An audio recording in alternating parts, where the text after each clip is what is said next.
Plan on flying?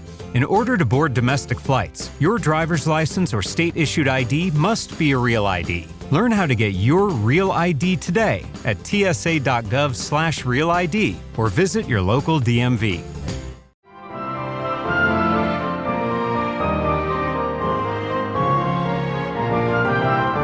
Well, hello there. I have a couple of notes for you before we begin this week's show in earnest. First, a trigger warning. Earlier this week, the longtime reliever Octavio Dotel was killed in a tragic club collapse in the Dominican Republic. And I'm going to talk about that a little bit later because by weird coincidence, it dovetails with the story that I wanted to tell. However, I think I'm going to truncate that tale because whereas my story took place over 120 years ago, and thus we are distanced from it, from the pain and tragedy, well, we're not anymore. Because if you follow baseball, if you love baseball players, if you have any sense of the loss that the baseball community has suffered, then, well, it's not very distanced at all. And to describe in detail what the people went through in this particular event, even though it was over a century ago now, it would be a kind of pornography to do that now. It would be wallowing in pain. Now, at precisely the moment that I decided that I couldn't tell the story that I had prepared for you and would have tried to scramble to find a new one, a family emergency came up. And everything's okay, but I had to be away from here for a while, and so I could not go time traveling to find an alternative discussion in the amount of time I had left to actually get an episode out this week. And I just thought about banging the whole thing, but I came to the conclusion that, and I hope you feel this way too, that something is better than nothing. So I'm going to be working without a net this week. I'm going to be improvising more than usual. I have fewer notes. And although I do this often, I say, well, I'm really not sure how long this week's episode is going to go. I think I mean it this time. I don't think I'll be vamping for the full 45 minutes to an hour.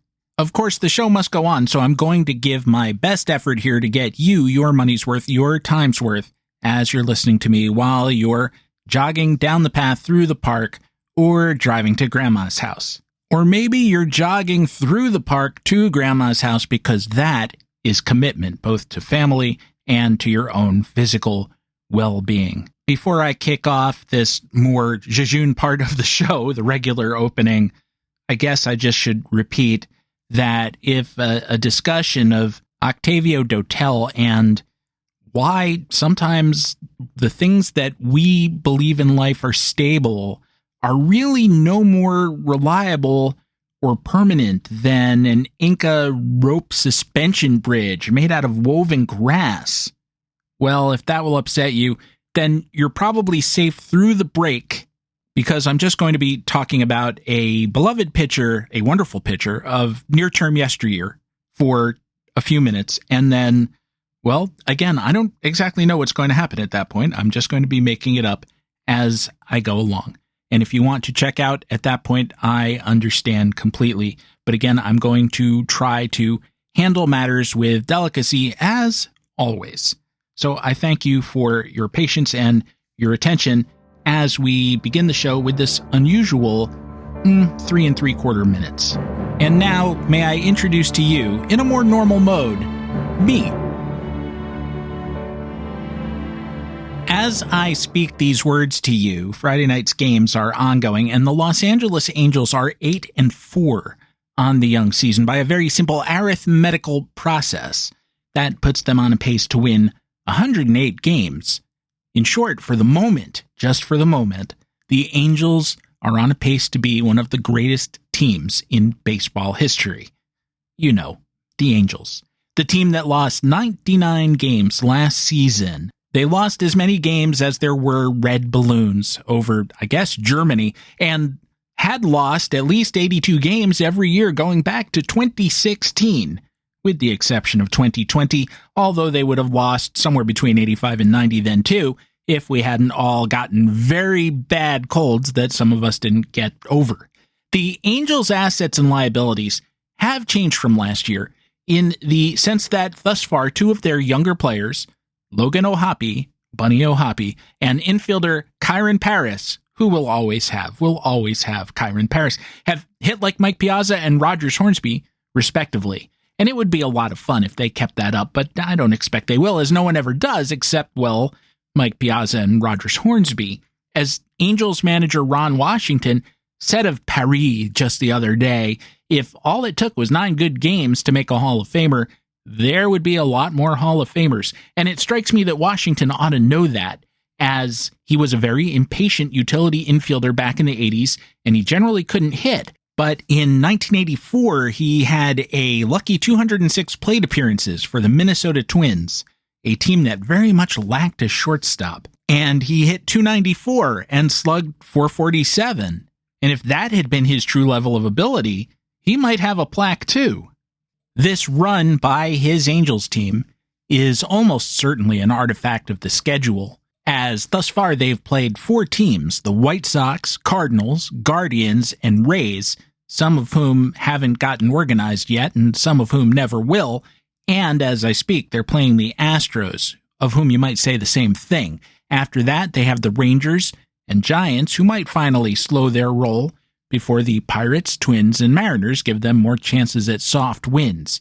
In short, the record might look pretty good right through the end of April.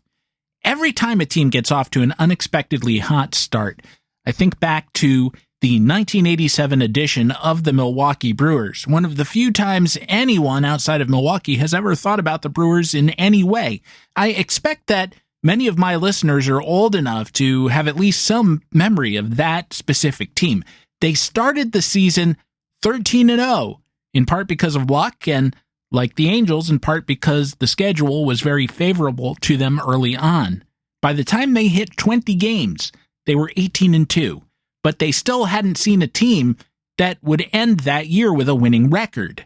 For example, in that span, they went 6-0 against an Orioles team on the verge of becoming historically bad. The next year, they'd start off the season with a record of their own in which they nearly turned around the Brewers' record twice. So it's not just that the Brewers' coin kept coming up heads, but that it was weighted towards heads.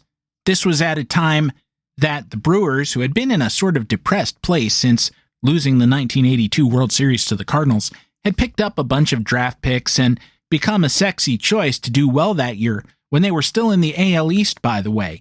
This was B.J. Surhoff's rookie year, and the season that Dale Sveum would hit 25 home runs, one of the bigger fluke seasons in history. He topped out at 12 the rest of his career.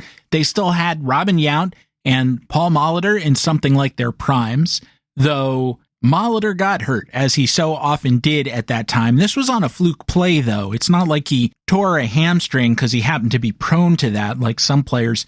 No, he was running the bases, and he got too close to the guy in front of him. I think it was Jim Gantner, but I'm not positive.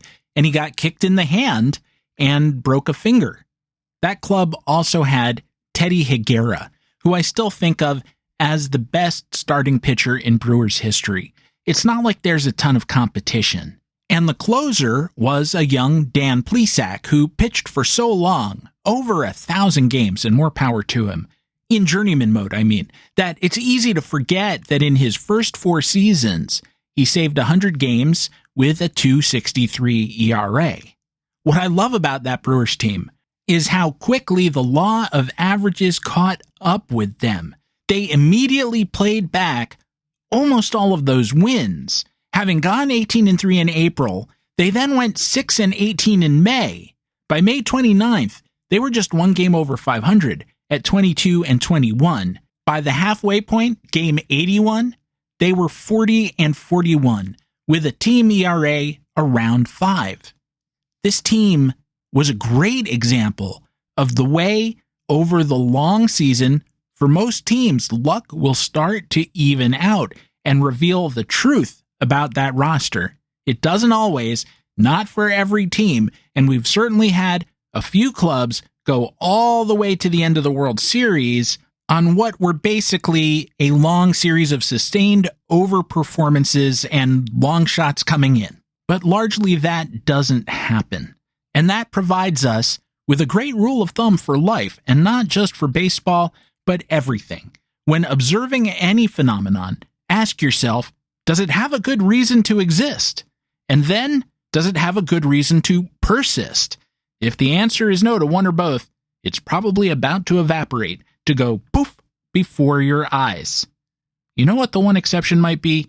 Meme stocks. And even then, maybe those haven't been around long enough. Maybe we just need to give them more time before the reality sets in.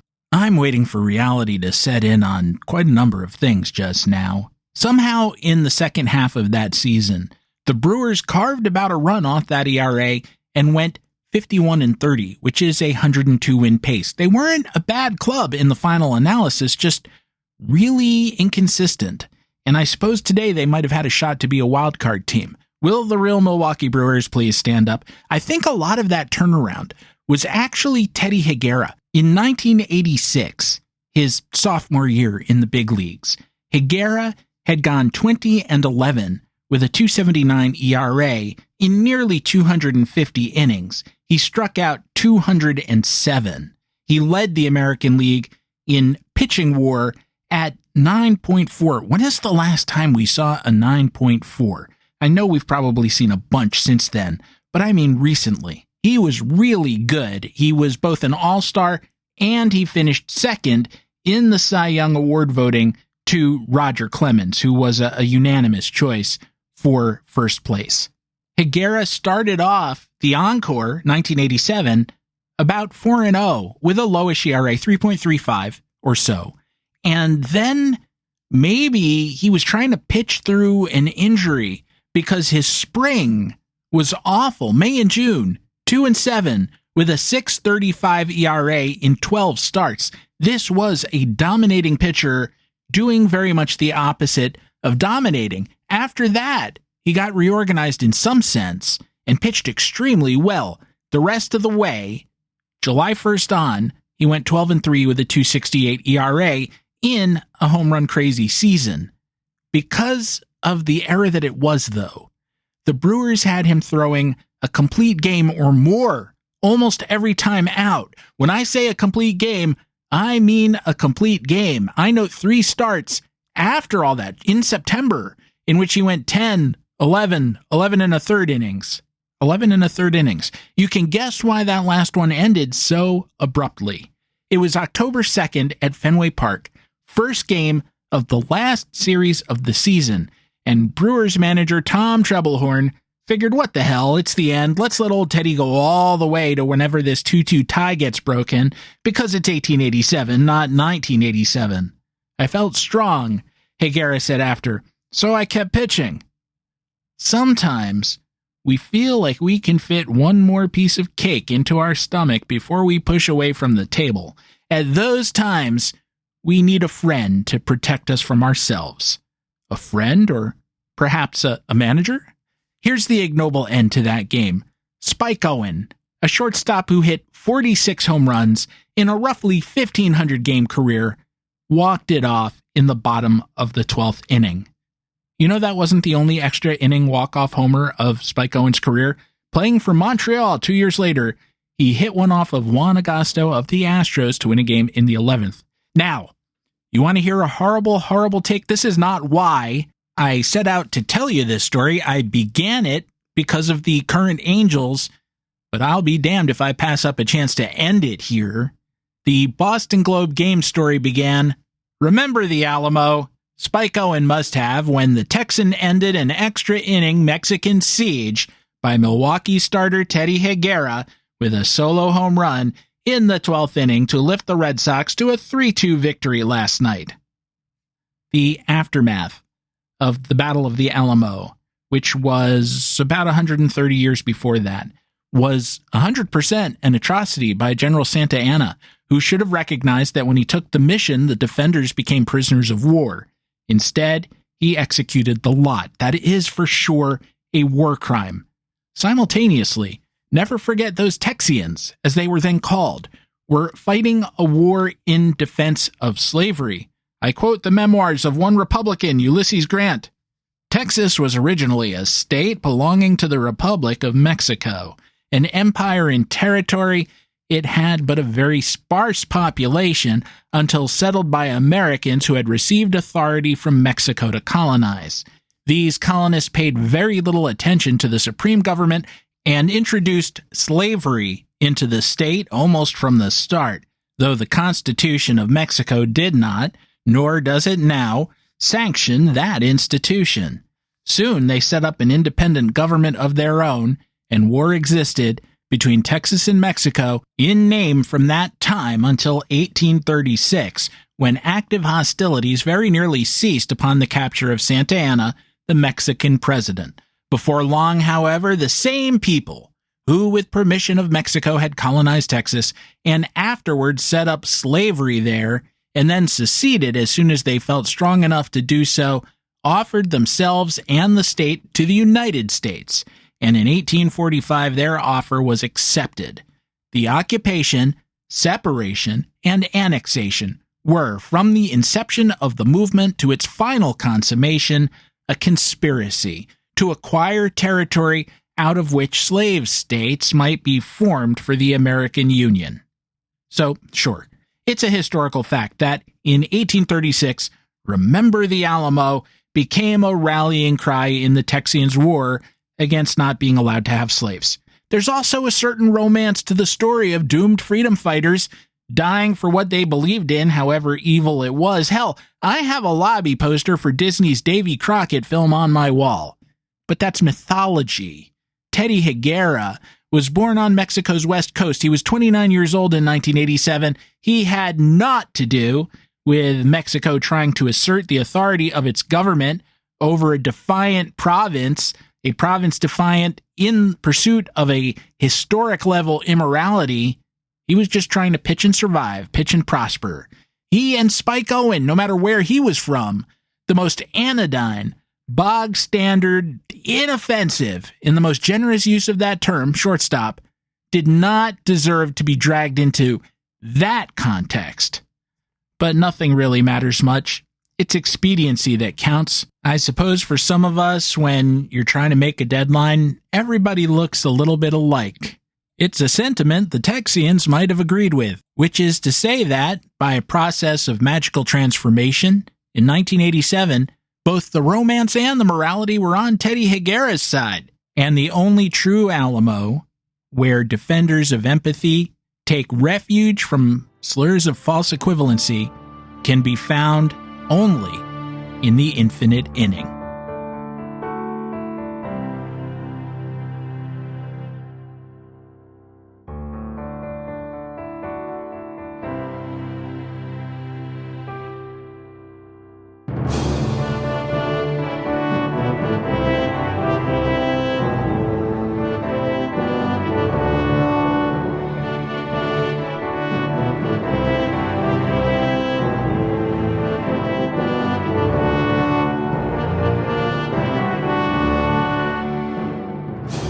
Well, hello there, for real this time. Welcome back to the show, the Infinite Inning, episode 325. Collect them, trade them, or just hug them closely to yourself, where they provide warmth and can be snapped open to provide light in case of an emergency.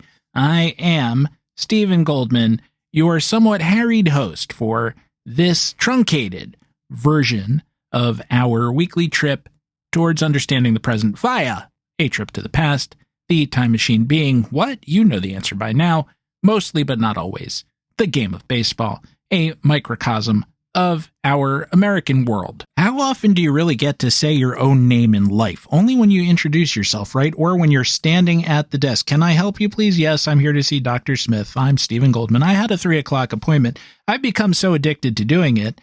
This is the truth that sometimes I'll walk into the next room where my wife is doing whatever it is that she does, and I'll say, "Hi, I'm Steve." We've known each other over 30 years at this point, but I'll do that, and she's used to me, so she'll say, "Hi, Steve." Thus far, she hasn't said, "Not interested, I'm married," but I'm expecting that to come along any day now. How are you? I hope you are doing well on this fine?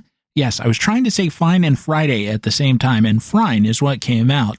This is what happens when you get to be a certain age, folks. An age where you can say you've known someone for over 31 years. How are you this fine Friday evening / Saturday morning? I hope you are doing well, and I hope that this episode does succeed in entertaining and edifying you for the amount of time that we're together, however long that is. As Chuck Berry sang, "C'est la vie," said the old folks, it goes to show you never can tell about how much time you'll be together, which works both in the context of that song and in terms of our reality, and yet on the third hand, this episode of The Infinite Inning, which is less infinite than usual. Very briefly this week at Baseball Prospectus, I reflected on a recent New York Times interview with Rob Manfred, the commissioner of baseball, or so they tell me, in which Michael Schmidt, not the Hall of Fame third baseman, who doesn't get talked about enough, I think. I feel like he's not well known nationally as the baseball hero that he was. I'm sure in Philadelphia he never has to pay for a drink, but it's really weird how much I feel like Mike Schmidt awareness has receded since the 1980s. But putting that aside, this is not him. This is a New York Times reporter who sometimes crosses over into covering the government and making stone-faced appearances on MSNBC, where they say, "We've really got him this time. We've got him on the run. Truth, justice, the American way will finally triumph." He doesn't say it. He doesn't say anything. But in this case, he teed up His Honor, the commissioner, to talk about competitive balance, but didn't ask him to clarify anything about that. He even prompts Manfred, and I could be reading into this, but he seems like he's salivating. "So you're saying it's a huge problem?" I wish I could say that in a Peter Lorre voice. "So you're saying it's a huge problem?" Well, I can't. I'm sorry. That's the best I can do. But neither of them get into causes or why the proposed solution is always a salary cap. Let's say that you have a friend named Bob, and you sometimes like to get together with Bob on a Saturday night and go out to dinner, but there's always an argument with Bob. Bob wants to go to some low-end restaurant where he won't pay very much for his meal. You like to spend for quality. And so maybe you're not going to Michelin-starred restaurants, but you're willing to spend a few dollars so you won't wake up with indigestion in the middle of the night. Is the appropriate solution that Bob asks you to stop spending money on dinner? Not just with him, but with anybody? I don't think I perfectly constructed that analogy, but what I'm trying to get at is that in life, we're responsible for our own wallets. I'm not saying that the Dodgers outspending the Pirates by, I'm not going to look this up now, but 9-1, let's say. That's probably an exaggeration, but 5-1, right? Might not be a problem, particularly for Pirates customers.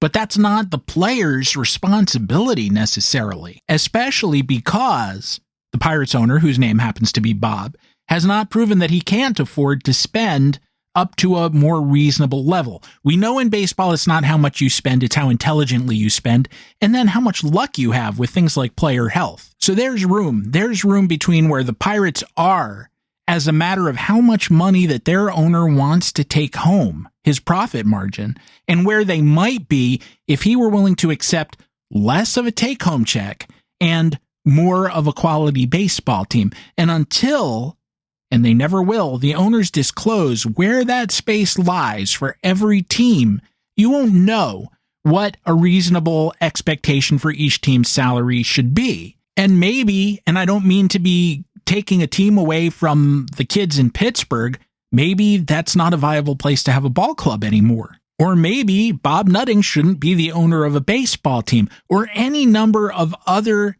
issues that should be at least looked at before you turn to the players and say, you're going to have to take less money because of this problem. Asking the players to be responsible for Bob Nutting is very strange. You wouldn't do it in any other area of life. Your best friend Jim runs up a huge debt and now he can't pay his mortgage.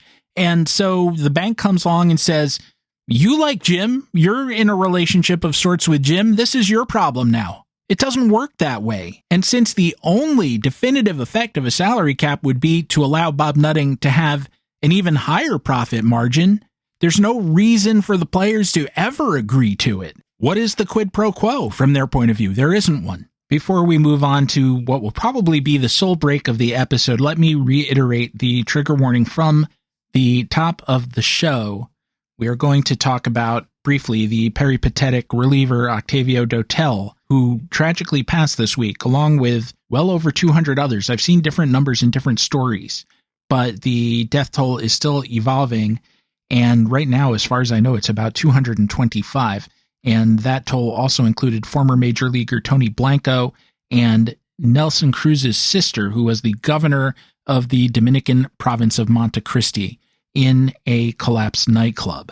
If this sort of thing is too much for you to bear, wherever you are now, then no harm, no foul. I'll see you next time, okay? I do promise that that's about the extent of it, just an acknowledgement of the reality of it. But I do surely understand that sometimes reality is too much of well, to borrow from Robin Williams, a concept for us to grapple with at any given moment in time.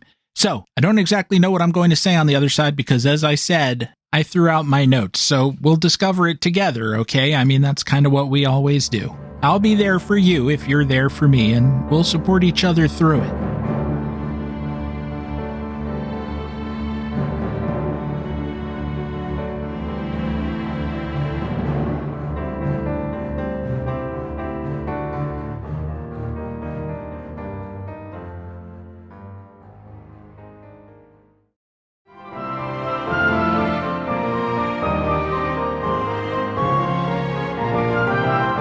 I was once in a very minor version of a building collapse. The apartment in which I was living with my parents when I was about 13, well, really my whole life to that point, or most of it, was old and neglected, and a lot of snow had come down on the roof, which was flat and had not been shoveled off. It began to melt, and that was just more weight in terms of water than that roof could bear. And one afternoon, part of the ceiling of one room came crashing down, along with a lot of nasty, brackish, ice-cold water. We got lucky in that no one was hurt when it happened, though my younger sister was sitting pretty much directly under the main spot where it did. When I say the ceiling came down, I mean the roof. You could look up and see the sky. And here my sister was a kid and I was a young teen, and we were kind of latchkey children, so my parents were out, we were just on our own, and what do we do now? Not my homework, that's for damn sure. Even though we got off lightly, that is still one of the more frightening things I've ever experienced because you're disillusioned. And I can't claim, I will not claim that gives me any insight into what the people who perished in that club in the Dominican Republic experienced, or what the people who were, and a good number of people were pulled out of the rubble, what they experienced. And thank God that there are survivors. But I do have a sense of how those survivors might be changed by that experience, in the sense that we come to have a certain kind of expectation of the solidity of the world around us, the reliability of the world around us. This may seem obvious. It's so obvious I don't think we give it very much thought at all. I mean, the room that I'm sitting in now, I have been doing this podcast from every week for, 8 years now? And the room is the room. Certain details changed. A book that was on that shelf is now on this shelf. I've added or subtracted a poster or two. I've moved the odd object to art, or you get the idea. There have been superficial changes. When I walk into this room, I don't think to check, does it still have structural integrity? When you go to a public place, a hotel, or some kind of museum or monument that you know has had thousands and thousands of steps taken on it, thousands and thousands of people, light and heavy, adults and children, rabbits and gorillas. Do you stop and ask yourself, has this edifice been inspected lately? How is it holding up under all those footsteps? There's a building at Princeton University where I lived, not exactly at the university, but alongside my wife as she pursued her postgraduate degree there, that's been there since before the Revolutionary War. And I got to go inside it on a number of occasions. And there are stone steps within that building from when it was not just offices, but classrooms, when it was essentially the whole of the university.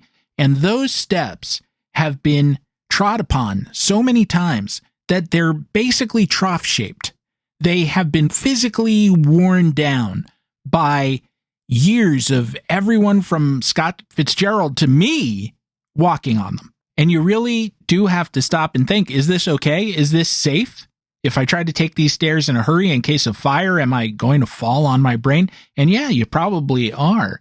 I had an experience which I wrote about at length for a book that Alex Belf put out when the original Yankee Stadium closed, called Lasting Yankee Stadium Memories. I'm sure it is well out of print by now. About how in roughly the last year of that ballpark's life, a friend of mine who worked for the Yankees invited me to wander about the superstructure of the upper deck. It was during a sold-out night game, and when we were in there, we were standing under where people were sitting. And yeah, there were gaps. There was light coming through. I could look up and kind of see, not with any real detail. I don't want to make it sound like I was looking up anyone's dress or anything, but you could tell there were people moving around through this thin shell of the upper deck. And when someone did something on the field, and obviously we couldn't see any of that, but when someone did something, we'd hear, and then the catwalks that we were on would sway from left to right at the same time that the upper deck itself seemed to sway in and out. That is, we were moving, say, north and south, and the building was moving from east to west, and I felt pretty nervous about that. And these are not the questions that we tend to ask about most places. I think I referred to on the show in the past a disaster that at the time was notorious, where a hotel in Kansas City, this would have been about 1981, it had been built with a big atrium and flying walkways. And those walkways had not been secured adequately, as it turned out. So they had a convention. There were a ton of people standing around on these flying walkways, nursing their drinks, and they gave way. And many people were hurt and killed. And I'm sure that none of them had looked around and said, is this safe? Because I think our natural inclination, first of all, is that life is too short to be that scared all the time. And we kind of take it for granted because we have to, that the architect who drew those walkways knew what they were doing. And the engineer that designed the support structures knew what they were doing. And the construction workers who implemented those designs did it in the proper way, and no one cut corners or put in subpar materials. We have to believe that, because otherwise we would never leave the house. And how do we know the house is safe? And I suppose that most of the time it's true, because 99% of the things that are put up stay up, and some of them have been up for hundreds of years. But we can all name exceptions, some of them very famous, and one of them, unfortunately, was this club in the Dominican. And if you look at photographs taken from overhead, it looks like a box you just received from Amazon where you tore the top off. And everything that had been stacked on that roof, which had been up for a very long time, I think the building was a half-century old. That includes things like air conditioning units and generators.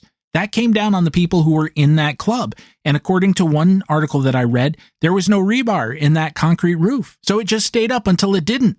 There are places that we venture into on a regular basis that are probably a little bit like that. And the game is to not be in it when the until it didn't happens. But life would not be livable if we dwelt on it too much. So we don't. You probably don't need me to tell you that Octavio Dotel had a unique career. He pitched for 13 teams in 15 seasons. He started in his first couple of years and wasn't great at it, but his career ERA as a reliever was .332. As my pal David Roth pointed out over at Defector, he was terrifically hard on right-handed hitters, holding them to 203, 272, 363 averages for his career. The slugging percentage is interesting to me. If he made a mistake to a same-side hitter, it often went out, but he didn't make that many mistakes. If you look at that on a seasonal basis and gave a right-handed hitter, say, 550 at-bats against him, he would hit, again, 203 with a 272 on-base percentage, but with 19 or 20 home runs. I think you take that trade-off, and obviously a baker's dozen of major league teams did.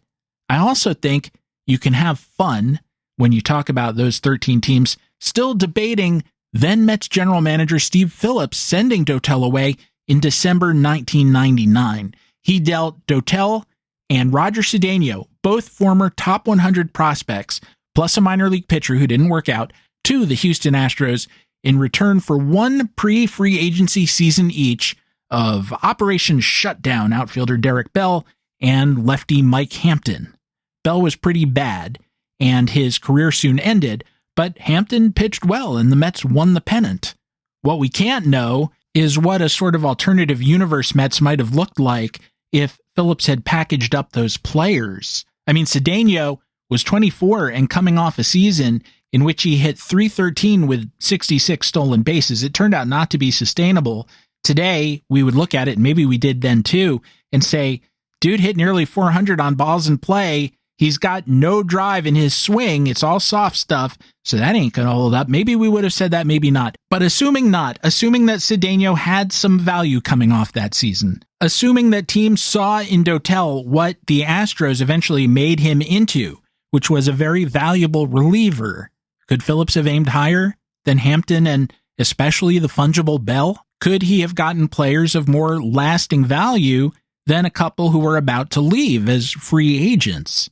Again, these things are not knowable, but if you like to have baseball conversations over beer or coffee or industrial grade hallucinogens, well, then that's one that possibly might be worth having. The whole reason that I bring up Dotel is that my initial plan for this episode, which in retrospect seems awfully misguided, came about because, like a lot of you, over the last 15 weeks, I really enjoyed watching The Pitt. For those who did not watch, The Pitt is a Pittsburgh set emergency room drama starring Noah Wyle of ER fame, which does ER one better by boiling out 98% of the off-the-field soap opera stuff of the original. You do get stuff about the doctors' personal lives, but it's in little sidebars as they're treating patients. No one goes home to fall in love, have sex, and break up. So it's wonderfully concentrated down to the reason one watches this sort of thing, or at least the reason I do. Whether it's a police procedural or a medical procedural, I'm there for the procedural part. Once everyone gets their pants off, they're kind of the same, but not everyone knows how to treat a punctured spleen or solve a kidnapping, so I do like the on-the-field parts better than the parts they think they need to distract us with. I'm trying to avoid spoilers, so all I will say for now, as we transition into what I wanted to tell you about, but briefly, is that at one point in the season, the ER on the program is inundated with patients as the result of an event which causes a number of casualties at once. As the season ended, which it did just this week, in sort of the afterglow of having this very good experience with this show, just very well done, in that it really combined, as I said, this concentrated procedural aspect with sort of an Altman-esque rolling quality to it where you never really leave completely, but just segue around the same set from story to story as they overlap. I wondered if baseball had ever been involved in a kind of event that might cause patients to flood into Noah Wyle's ER, and I could kind of drag the two together. As I said, that instinct might have been in bad taste, and it certainly seems that way in light of what happened in Santo Domingo. And so I'm not going to go very much further with it than confessing that much to you. I will only go as far as to say that having already told you on a prior episode of the show about the 1929 event when a sudden downpour caused a stampede at Yankee Stadium that ultimately saw Babe Ruth under the stands, not the same stands I was under, but lower down, tending to some of the injured. A very moving story, I find. It's good to find new reasons for us to admire the Babe with all his faults. But having done that, the only other event I could really think of that corresponded came in Philadelphia during a Braves-Phillies game on August 8th, 1903. And normally I would have spent half an hour giving you blow by blow, trying to make you feel like you were there, giving you quotes from people who were there. But as I said at the outset, given what just happened, that seems exploitative. So I'll just limit myself to saying that during this very typical game between two teams that weren't very good, the Braves and the Phillies, there was an altercation outside of the left field stands on the street. It was very much like Wrigley Field, where there was no separation really between the bleachers and the neighborhood. So people heard shouts, and what it was that there were a couple of apparently intoxicated guys wandering past the ballpark. Maybe they just left, and they were being pursued by some children who were making fun of them.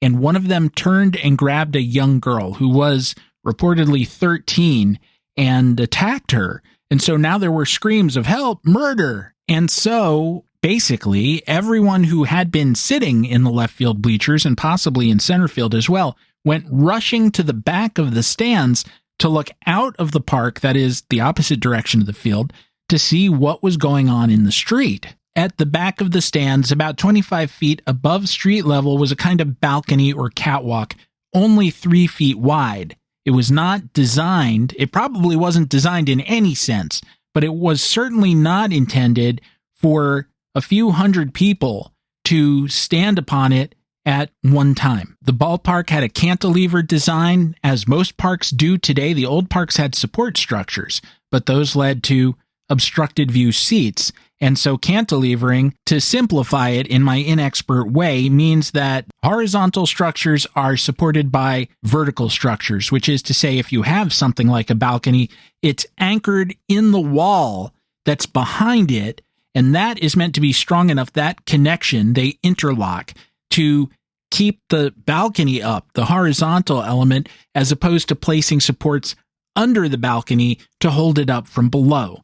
And that is what was going on at the back of the Baker Bowl. That sort of design, like all designs, can only bear so much stress, and there is an inflection point where you've placed so much weight on the horizontal element that the vertical element can no longer keep it upright.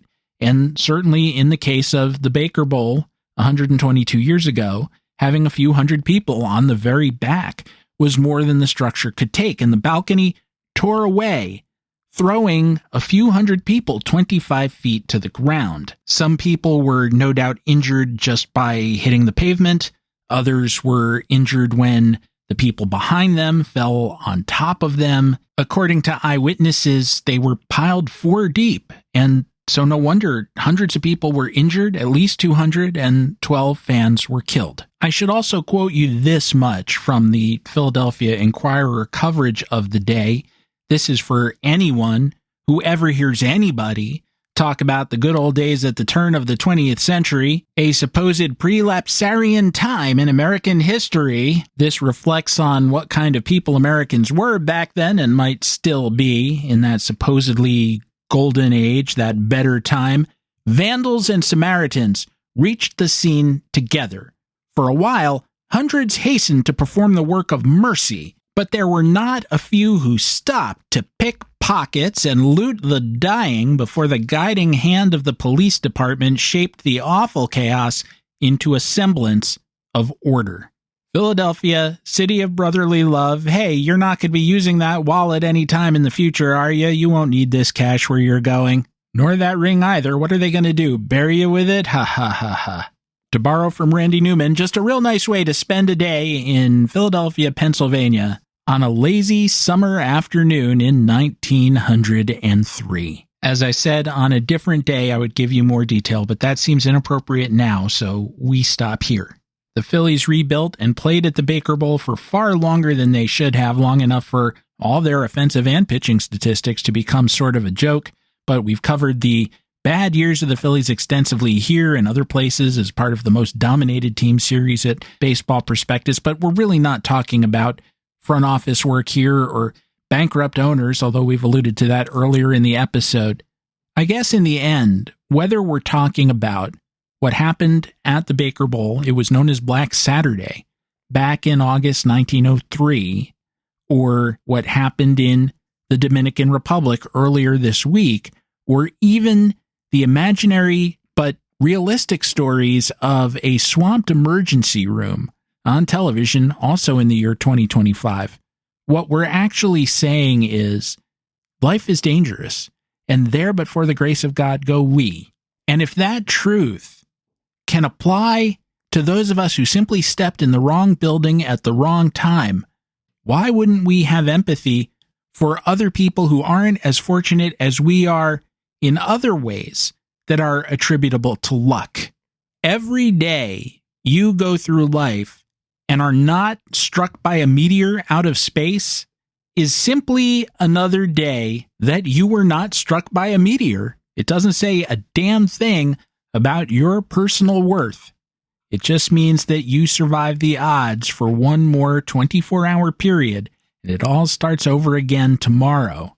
Why would anyone think if you can be killed at a concert, if you can be killed at a ball game, if you can be killed at a hotel convention center, why would anyone think there's anything special about themselves at all? There's no special. There are just varying degrees of luck.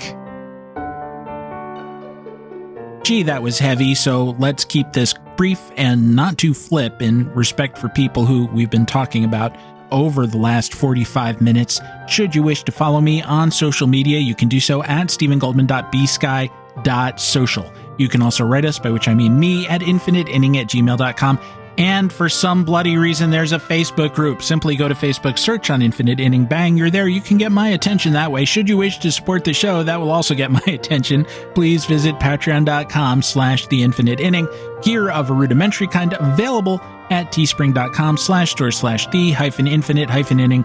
Original soundtrack available gratis at casualobservermusic.bandcamp.com. And finally, should you find yourself with the proverbial moment to spare, please go to the podcatcher of your choice and rate, review, and subscribe. It does help the show gain attention by pushing it up the ladder of success. And if your podcatcher doesn't let you do those things, well, just take that quiet moment to yourself and cherish it.